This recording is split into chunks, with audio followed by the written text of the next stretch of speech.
Legalize Cannabis Now is my presentation, Cannabis for Health and an Economy. Imagine a country where marijuana is federally legal.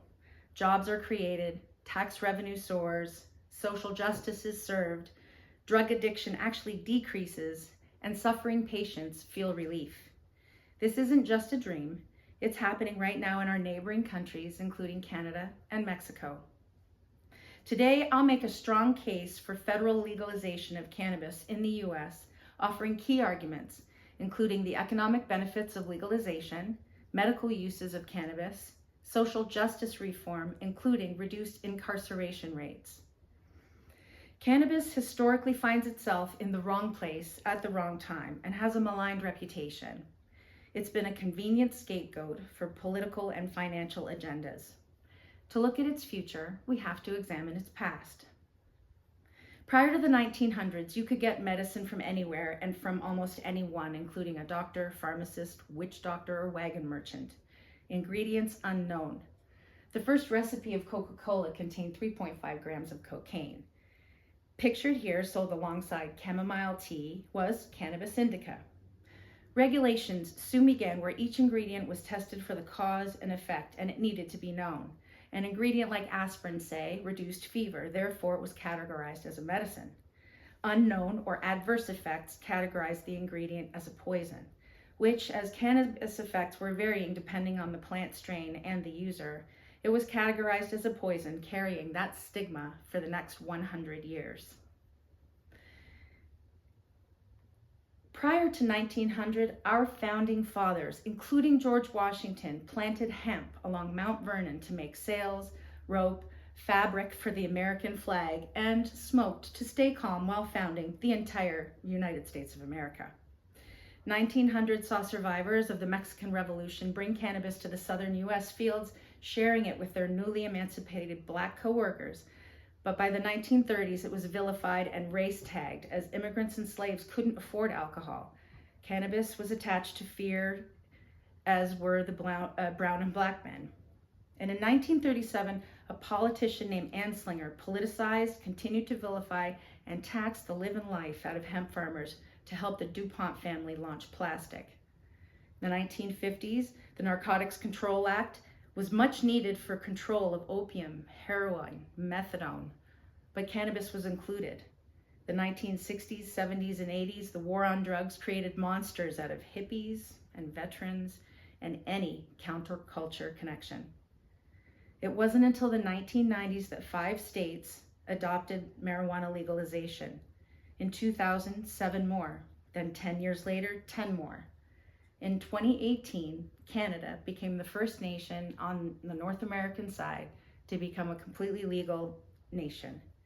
Incidentally, in the United States, the Farm Bill was introduced in 2018 as well, which finally ended the taxation on hemp farmers. Now, 50% of the states have legalized marijuana, which is going to be generating $42.5 billion from cannabis by 2025. Let's look at the proof of those numbers in what's happened in Canada since legalization. According to the Global News, Canada's most reputable news source, in 2022, cannabis has added $43.5 billion to Canada's GDP since legalization. It's created thousands of jobs and created significant tax revenue. Currently, there are 4 million users in the legal United States, but nationwide, it reports there are 44 million users. That's 40 million extra people that can contribute to the GDP in the United States.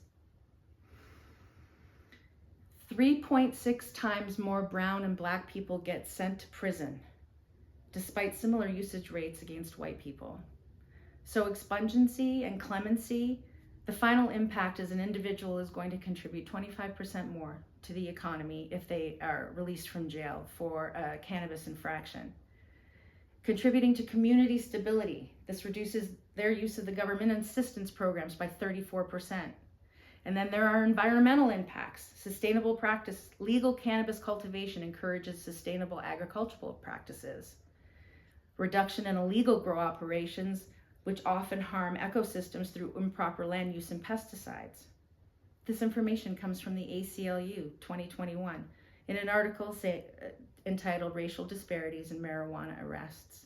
Another article from the ACLU, The War on Marijuana in Black and White. The health benefits case for cannabis, Dr. Sandhya Pruthi from the Mayo Clinic says that Alzheimer's disease, AIDS, Crohn's, epilepsy, glaucoma, multiple sclerosis, muscle spasms all benefit from cannabis use. For mental health support, it treats post-traumatic stress disorder, depression from serious and ongoing pain, tremor and depression associated with Parkinson's disease. The reduction in opioid and alcohol use. Since legalization, 41% of Canadians report that they are substituting cannabis for alcohol. In 2023, there were 88,000 alcohol-related deaths. And of that 88,000, 25,000 of them were overdoses from alcohol. Alcohol, not including opioid epidemic. The horrific increase of deaths from the opioid epidemic from 1999 to 2022 is absolutely staggering. Just in case you can't see it, the number of deaths in 2022 was 107,941. 107,941. People that may, if used cannabis as used as a pain alternative, made different choices. Cannabis, again, historically finds itself in the wrong place at the wrong time, and this issue impacts our economy, our community, and our health. So my case for cannabis legalization is that cannabis has been vilified racially and it's politically motivated. The benefits to the economy, the environment, the medical benefits, and social betterment are undeniable. I do not advocate for the use of cannabis, especially among minors, just as I don't support underage drinking or smoking due to their harmful effects on developing brains. However, the evidence and lack thereof, published August 25th, 2023 by Lindsay Smith Rogers from Johns Hopkins, affirms that cannabis should never have been criminalized in the first place.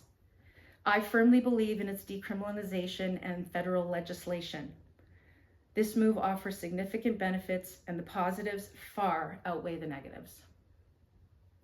The illegality of cannabis is outrageous, an impediment to the full utilization of a drug which helps produce the serenity and insight, sensitivity and fellowship so desperately needed in this increasingly mad and dangerous world.